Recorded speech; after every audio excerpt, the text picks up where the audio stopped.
దిక్కులో కటాయే లోకమంతా రంగులాయే రేయి పగలు ఏకమాయే ప్రాణమంతా పండగాయే మన్ను నిన్ను బియ్యాన్ని పొంది నిండు అందాలు చింది గుండె వాకిళ్ళు తెరిచే నిజమైతే ఎంత రుచిగా ఉంటుంది అంటే చూడే ముందున్న కథనే ఋతువులన్నీ పోతబోసి బ్రతుకు చీరనేచినట్టుగా రెండు దిక్కులో కటాయే లోకమంతా రంగులాయే రేయి పగలు ఏకమాయే ప్రాణమంతా పండగాయే mummy mummy success, grand success mummy. నాకు చాలా హ్యాపీగా ఉంది. ఈ విషయం ఏంటో చెప్పకుండా అమ్మని బొంగరలో తిప్పేస్తున్నావేటి? అక్కా వదలవే సెల్లి, ఏంటి చేస్తున్నావే? నేను వెళ్ళిన పని సక్సెస్ అక్క. నీకు అమ్మకి గుడ్ న్యూస్ తీసుకొచ్చాను. ఒసే సెల్లి, ఓకేమన్నానా? నీ ఆనందం సుత్తుంటే నువ్వు చెప్పబోయే గుడ్ న్యూస్ ఏటో నాకు అర్థమైంది. అది అబ్బబ్బా, దాన్ని చెప్పనీవే. నువ్వు చెప్పే, నువ్వు వెళ్ళిన పని ఏటైనాది? ఏటంటావేంటక్క? సాధించాను. బావన్న ట్రాక్ లో పెట్టడమే కాదు, బావే నన్ను పెళ్లి చేసుకుంటానని చెప్పాడు. అవునా? నాతో చెప్పడం కాదు, మేం పెళ్లి చేసుకుంటున్నామని వాళ్ళ తాతయ్యతో కూడా చెప్పాడు. ఎంత మంచి మాట చెప్పినావే. ఎస్. ఓసిన సెల్లు, ఎంత మంచి వార్త చెప్పినావే. ఓలమ్ము, ఆ గుంటడు ఆ గుంటతో ఆ ఊర్లో తిరుగుతున్నాడని చెప్పగానే నా గుండె పట్టాల మీద రైలు బండిలాగా దడదడలాడిపోనాదే. కూసే పుంజు మేసే పిట్ట వెనక పడిందంటే ఆ తర్వాత పిట్ట గుడ్డు పెట్టిందనో పిల్లల్ని పొదిగిందని ఇనాల్సొస్తుందని సారా భయపడిపోనానే. కానీ నా సెల్లెలు సాధించేసినది. నా చిన్న కూతురు నీలాగా ఎడ్డిది జిడ్డిది అనుకున్నావా ఏటి? నీకన్నా తెలివైందని ఇప్పటికైనా అర్థమైందా? అవునే ఓలమ్మా, పిట్ట చిన్నది కోత పెద్దది అనిపించేసినావే నా సెల్లి. ఆ గుంటడితో నీ పెళ్ళైతే నువ్వు కూడా నాకు తోడుగా నాతోటే ఉంటావు. ఇక నాకే బెంగ ఉండదు. ఈ హ్యాపీ మూమెంట్ ని మనం సెలబ్రేట్ చేసుకోవాలి. చేసుకోవడం ఏంటే, ఆ, చెయ్యాల్సిందే ఇప్పుడే. Done done.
ఏంటే అట్ట ఆపేసినారు?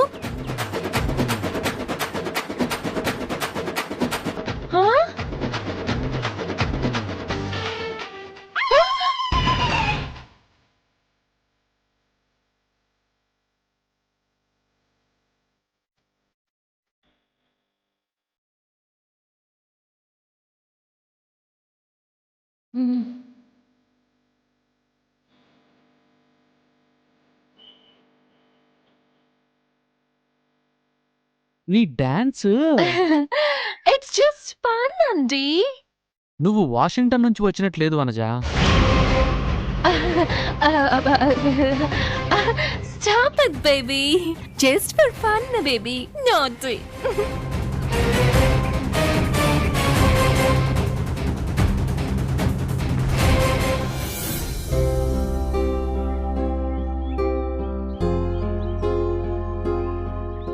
నాకున్న పొలాల్లో సగం నీ పేరున రాశాను. దీని విలువ కోట్లల్లో ఉంటుంది.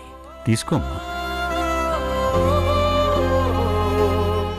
నాది మంచి మనసే తప్ప నీ అంత గొప్ప మనసు కాదమ్మా. అందుకే సగం ఆస్తి మాత్రమే ఇస్తున్నాను. తీసుకోమ్మా. పెద్దయ్య గారు ఈ జన్మకు రుణం తీర్చుకోలేనంత గొప్ప సహాయం చేశారు. నేనే పెద్దయ్యకు ఏం సహాయం చేయలేకపోయాను. పెద్దయ్యని వాళ్ళ కుటుంబంతో కలపలేకపోయాను.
సరసు సరసు సరసు సరసు సరసు సరసు సరసు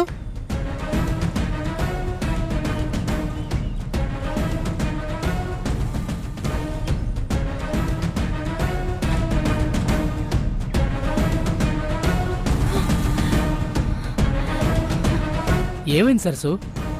ఆ అమ్మాయి నిన్నెందుకు చంపాలనుకుంది? ఎవరు? ఆ అమ్మాయే.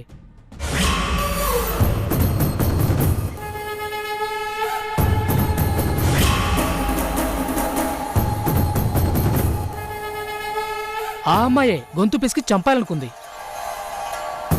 ఆ అమ్మాయిని ఇంతకు ముందెప్పుడు చూడలేదు. మన ఊరు అమ్మాయి అయితే కాదు. నీకేమైనా తెలుసా? అయినా నీతో పాటు గిరిబాబు వచ్చారు కదా, ఆయనేరి? ఆయన ఊరెళ్ళారు.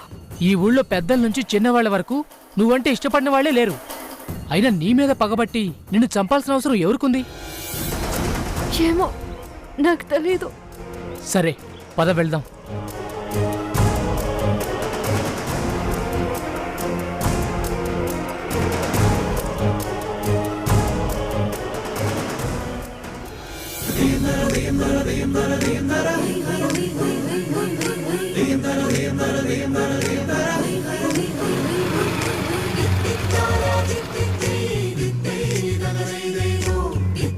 అరుణ్ బాబులా ఉన్నాడే.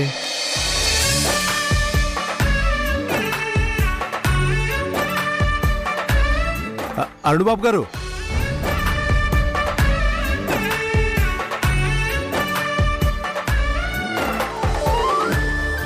బాబు గారు ఎలా ఉన్నారు? మిమ్మల్ని చూసి చాలా రోజులైంది. మీరు వచ్చారని తెలిస్తే పెద్దయ్య గారు ఎంత ఆనందపడిపోతారో తెలుసా బాబు? వెళదాం రండి బాబు, రండి. నేను ఈ ఊరు వచ్చింది ఇంటికి రావడానికి కాదు. పొమ్మన్న ఇంటికి ఎవ్వరు రమ్మన్నా రాను. ఎప్పటికీ ఆ గడప తొక్కేదే లేదు. అరుణ్ బాబు గారు, కన్న తండ్రి మీద పంతాలు పట్టింపులు ఏంటి బాబు?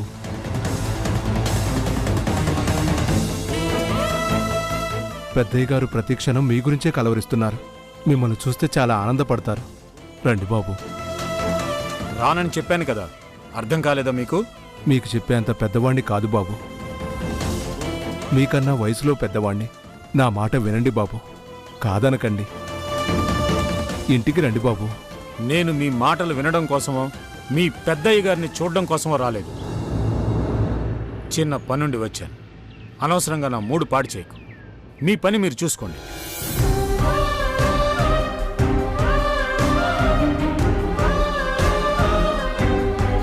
నేను పిలిస్తే వచ్చేలా లేరు. ఈ విషయం సరస్సుకు చెప్పాలి.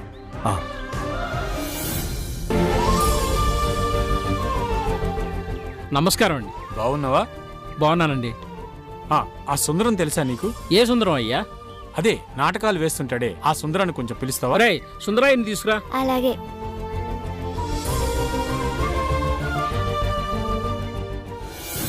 అమ్మా సరసు, అమ్మా సరసు, ఇక్కడ కూడా లేదే. ఇంట్లో ఏమైనా ఉండొచ్చేమో. సరసు, అమ్మా సరసు, అమ్మా సరసు, అమ్మా సరసు, అమ్మా సరసు, నీకోసం ఎదురు చూస్తున్నా అమ్మా. ఎందుకండి? ఎందుకు కంగారు పడుతున్నారు? అరుణ్ ప్రసాద్ బాబు ఈ ఊళ్ళోకి వచ్చారమ్మా. అవునా? ఇంటికి రమ్మని నేను ఎంతగా పిలిచినా బతిమలాడినా కూడా రాలేదమ్మా. అరుణ్ బాబు గారు వచ్చారని గాని, ఇంటికి రానన్నారని గాని మీరు పెద్దయ్య గారికి చెప్పకండి. చాలా బాధపడతారు.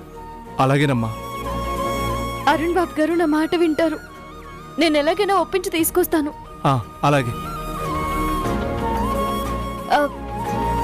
మీరు పెద్దయ్య గారికి ఏమీ చెప్పొద్దు. అలాగేనమ్మా.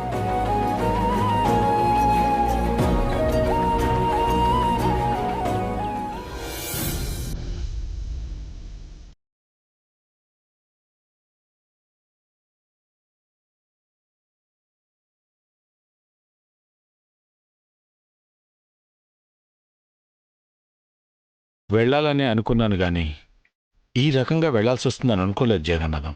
ఏం చేస్తావన్నయ్యా, పెద్దయ్యకి అంత కోపం వస్తుందని మేము అనుకోలేదు. ఇక్కడ పెద్దయ్యకి మేమెలాగోలా నచ్చ చెప్తాం. కాని నువ్వు మాత్రం వాగ్దేవమ్మ కళ నిజమయ్యేలా చూడు.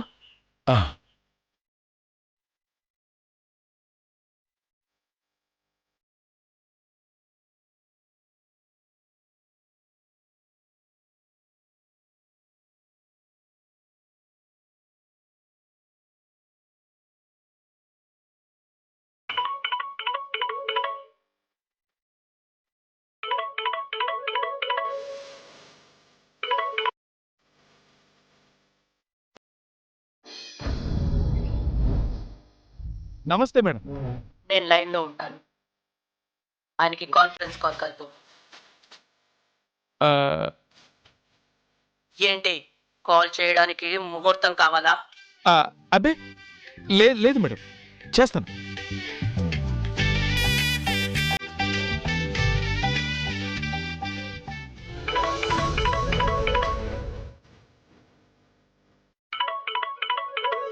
సార్ మీకు కూడా గుడ్ మార్నింగ్ సార్. ఏంటి? మేడం గారు లైన్లో ఉన్నారు. 1 minute.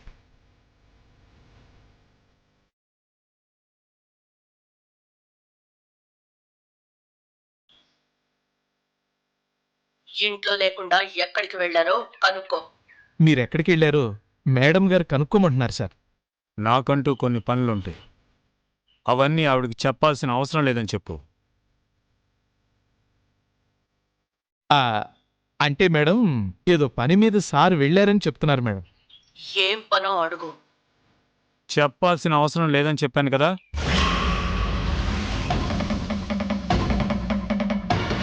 ఇల్లనేది ఒకటి ఉందని ఆయనకి గుర్తులేదనుకుంటా. ఇంటికి ఎప్పుడు వస్తారో అడుగే కంబరం. సార్ ఇంటికి ఎప్పుడొస్తారు సార్? మేడం గారు అడుగుతున్నారు. రేపు వస్తానని చెప్పు. అంటే రేపు వచ్చేస్తారు మేడం. రాత్రులు బయట ఉండే అంత క్లోజ్ పర్సన్స్ ఎవరున్నారో, ఎక్కడికి వెళ్ళారో నేను చెప్తే తప్ప అడగడం తెలీదా? సార్ అంత క్లోజ్ పర్సన్స్ ఎవరున్నారు సార్? మేడం గారు అడగమంటున్నారు సార్. చెప్పడం ఎందుకు లేదు, నేనున్న లొకేషన్ చూపిస్తాను. మీ మేడంకి తెలిసిన ప్రదేశమేలే, చూడమను. మేడం లొకేషన్ చూపిస్తారట ఆ?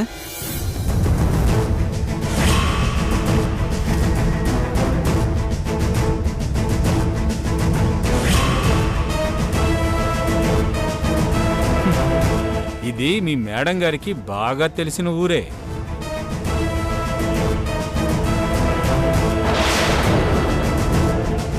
ఏ ఊరు మొహం మీ మేడం చూడకూడదు అనుకుందో అదే ఊరు వచ్చానని చెప్పు.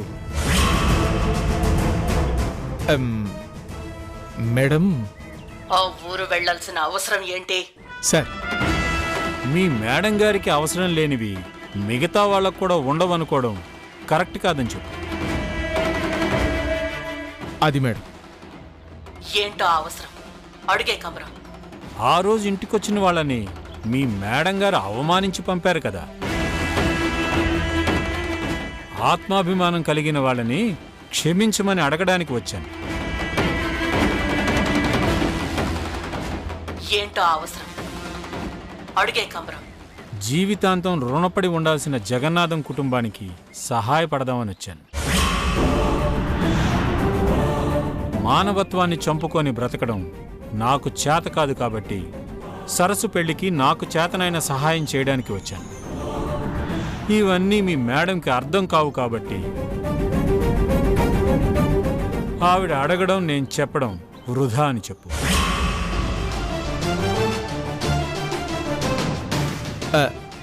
Madam sir phone. ఆ విషయం నువ్వు చెప్తే తప్ప తెలీదా నాకు? జరిగిన అవమానాన్ని మర్చిపోవడం, ఆత్మాభిమానాన్ని మానవత్వం అనుకుంటున్నారు. ఆ ఊరు వెళ్ళొద్దంటే మళ్ళీ అక్కడికే వెళ్ళారు, వెళ్ళొద్దంటే వెళ్ళారు.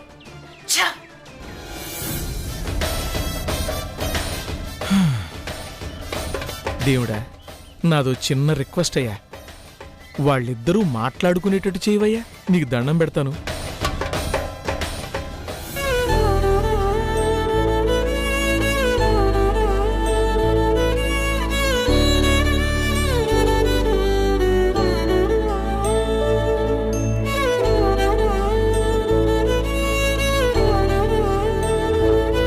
బావున్నావా సుందరం?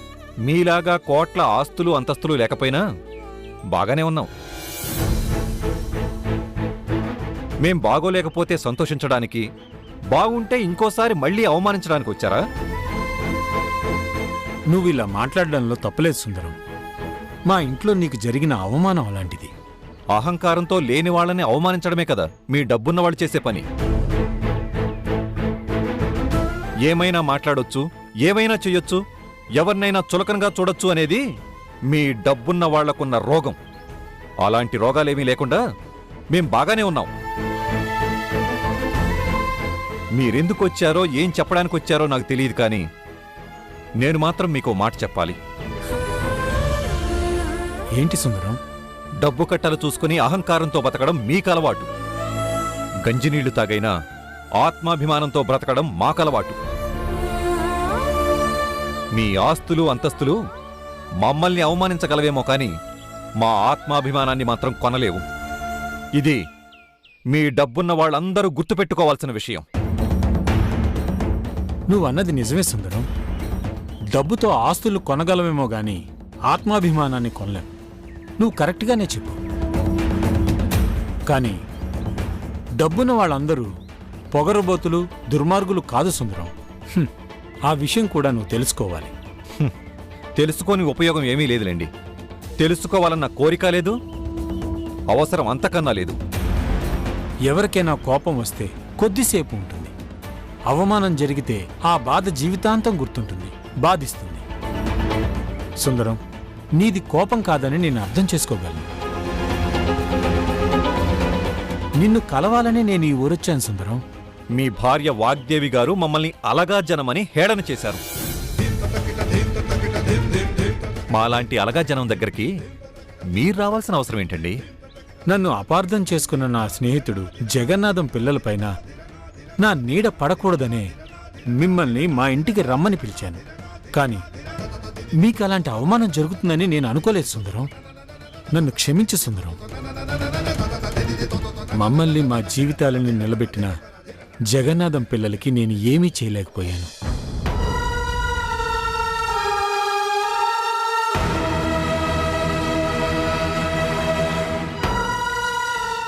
ఇదిగో ఈ డబ్బు తీసుకొని సరస్సు పెళ్లి ఘనంగా చేయండి.